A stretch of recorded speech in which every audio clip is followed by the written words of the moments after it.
Hi guys, welcome back for another one. Today's video is all about how to get Kestrel for 4 stars for free through her event campaign. Quick spoiler alert, you need to be saving up core. So guys, if you're ready for this method that I've been covering for well over 2 years now, you know what to do. Sit back, relax, and let's get into it.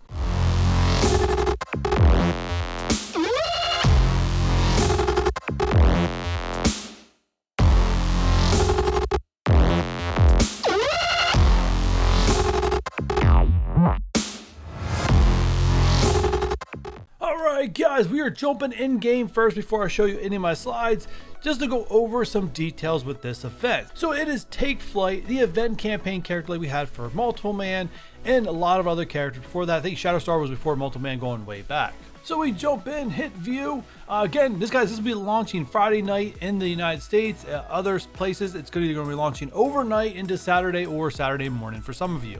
But there are 3 different modes: easy, medium, and hard. For my method to work and to guarantee you a 4-star Kestrel, it works best if you can clear the hard node. It's not required, you can still get it even if you cannot clear all the hard node, but it definitely helps your odds to guarantee it. But either way, if you are level 60 or above in this game, I highly recommend you go in and do the very first node of hard, as they give you the characters to clear. You do not need to bring your own, so even if you are underpowered with the required characters, which we will jump into, you're still able to clear that very first node and collect just as many orb fragments as you are doing the medium campaign at its 3 hardest nodes. Now, this event requires characters with the Voyager tag, which I'll get into here shortly, but before we do, let's look at the event requirements. So, recommendations, guys. This over 2 years that I've been covering this, they have never changed the requirements of this, which is another reason why this makes it one of the most friendliest character releases in the game. It's the only one where a new player and a veteran player have the same odds of getting the exact same character shards in this event. But anyway, squad recommendation levels is level 60, gear tier 9, and ability level 5 is recommendations. Now, I highly recommend that you are above level 60. I typically recommend level 64, gear tier 10, and ability level 6664. In case you guys missed the devlog, this event is also going to be running parallel with a milestone, where this event and the milestone run together. You spend campaign energy, you get a milestone clear, which actually allows you to earn bits towards getting Nick Fury's new costume unlocked. And then there's a milestone last for the entire event for opening up the orbs, which we'll get into here shortly, that allows you to get other really great resources that can help you clear the end game content. So one thing you don't see in recommendations is red stars. So the more red stars you have on a character, the more you could probably butter up right to this line and be okay. Now, if you're in your roster and go to your filters, just go the whole way to the bottom, because yeah, this one's at the bottom. Find the Voyager tag. There it is. Click, boom, and then these are all the viable characters you can use for this event campaign. Obviously, this is my roster. Your roster may look a little different, or a lot different, depending on where you're at in the game. I will get into character recommendations here in a little bit, but if you need to know to evaluate your own roster, that's how you do it. And then the cool thing about this event is all these characters with the Voyager tag are also the same characters that you can find here in this Voyager orb, which is how you're going to get shards of Kestrel. Now, I'll go through this in detail here in a little bit when I go through my slides, but they all have an even amount of drop chance except for Kestrel, who has a 14% drop rate, and that's pretty much a standard since Proxima Midnight last year. So, the day this campaign goes live. Now, if you're someone with a time zone where you get an energy refresh, typically an hour or 2 before a game reset on Friday night, don't claim your energy when you get it. Sit on it, because you will get free energy to start this campaign off if you wait to collect it when the event goes live. Now, no matter what, you get the extra energy or you do not, what you want to do on launch is start with the easiest campaign. I'm going to use ISO campaign here for example, but it's similar to what you're going to expect for the event campaign. There's going to be 9 nodes just like a regular campaign. So anyways, you'll start with the easiest node on hard and clear it. Even if you're not able to beat it, you don't have the characters built up, go ahead and do this one anyways, and then you can drop back down to medium or whatever you need to do.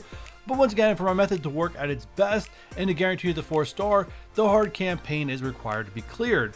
You can still get a 4-star through medium, it's just a little give and take. You could have some bad RNG. You want to go through and clear these all. Once you get to the hardest node and you're done, what you want to do is then you want to auto this last node, clearing it, getting all the resources you possibly can until it's depleted, then move to the next one. No, do not spend 50 cores to refresh this node. The only thing you want to spend cores on is refreshing your energy. So The first day may give or take depending on where your time zone is when this event starts for you and ends for you. So after that, you just want to go down to the next hardest node, like this one, farm that one till it's depleted, go to the next one, farm. So then after day 1, you should be able to go to the hardest node, farm that completely, go to the next one, farm that completely, and if you do that throughout the day, make sure you claim all your free energy, make sure your energy never sits full, you will only have 4 nodes remaining at the end of the day, and that's where I recommend that you spend your 50 core refreshes. You're going to spend 50 core refreshes 4 times a day by farming this node, this node, this node, and this node. Obviously, this represents the event campaign, not the ISO campaign. Please don't farm the ISO campaign. Now, there is a way where you can push your luck to a 5-star character. I want to make one thing perfectly clear. If you spend your cores on this method, I cannot guarantee you're going to get a 5-star.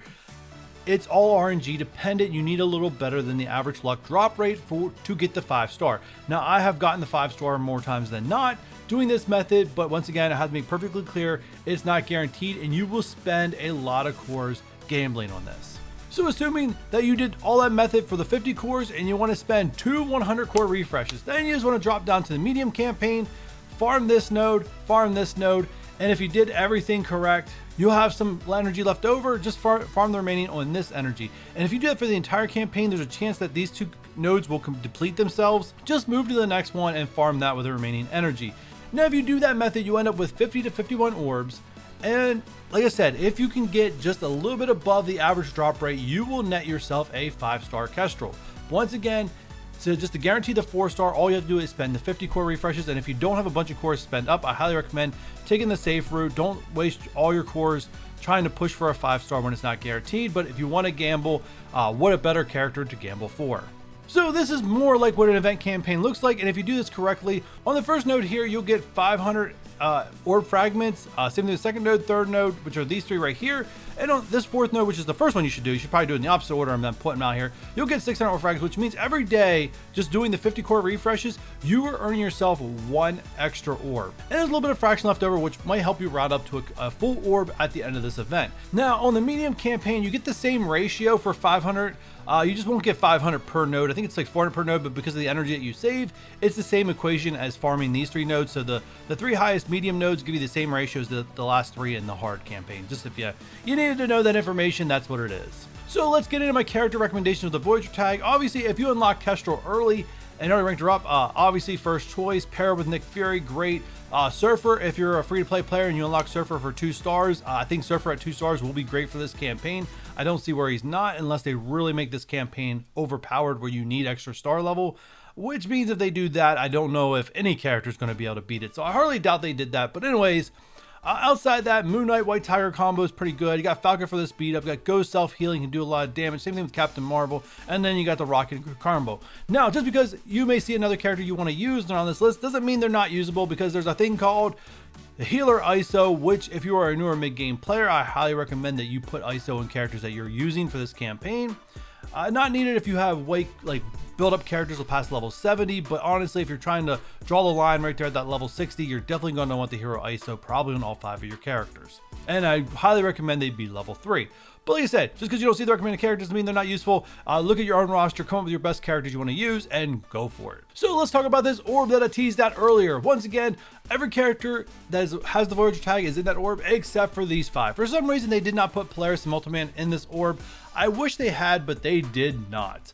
Nick Fury and Iron Man, obvious, they're legendaries, and Solar Surfer, being a milestone character, is still too early to be put in something like this order. Now, I always highly recommend that new and mid-game players push these events. I always highly recommend that you save up cores to at least do the 50 core refreshes every new event campaign character. If you're a new mid-game player, you've never done this, I'm telling you right now, you're doing yourself a huge disservice, because the number of character shards you get for core investment is a lot better than using your cores to refresh nodes. But besides that point, the characters in this orb that you could drop that can help you towards unlocking legendaries include Bishop, Storm, Medic, Assault, Groot, Rocket, Wasp, Ghost, Yellow Jacket, Spider-Man, and Vulture. Yes, all those views unlock legendary. This is actually, they really did tone this one down, I think, because they knew a lot of people were going to go hard because it's Kestrel. Normally, there are a lot more characters than that are viable for legendary unlock, including some other things I'm going to show you here in the next couple of slides. But yeah, they definitely did tone this one down a little bit, but overall, it's not bad. So if you're a new and mid-game player, you may not be late enough in the game to do the Doom campaigns. You have your access to the Yellow Jacket here. Now, one thing I want to tell you guys right now, the other characters that are in this orb, there's it's RNG how much they're gonna fall. On average, those characters fall maybe once or twice and that's it. But Yellowjack's there and also gets you Jubilee. Also, characters that are in this orb that save you on arena credits, Vulture and Daredevil. I don't know how much I really recommend players go get Vulture anymore at Arena Store, but Daredevil, obviously part of that war meta. With Shadowlands, definitely probably going to be a newer desired character. Raid credits saves you on War Machine and Rocket. And then war credits, unfortunately it's only one this time, and that's Ghost, which that's not a bad character to save you on war credits on. And then if I haven't sold you on how this orb definitely helps you save resources, let's look at the exclusive characters that are not available anywhere else currently in the game. Bishop, White Tiger, and Moon Knight. Yes, you have a shot at these three characters dropping out of this orb as you're trying to get Kestrel. And that will do it for me, guys. This is all the tips and tricks and reasons why I highly recommend these event campaigns, and now because Kestrel is probably the best character put in there since Minerva that you definitely want to get. So it's definitely free to play friendly, unlike the Silver Surfer for you guys, or I should say early and mid game friendly, unlike Silver Surfer for you guys. But anyways, yes, go for this thing. But if you guys enjoy these tips and tricks, do me a huge favor, hit that thumbs up. If you're new, not done already, hit that subscribe button. And if you do not want to miss how to get any other character for 4 stars for free in the future, don't forget that notification bell. And with all that said, I'll catch you guys on the next one.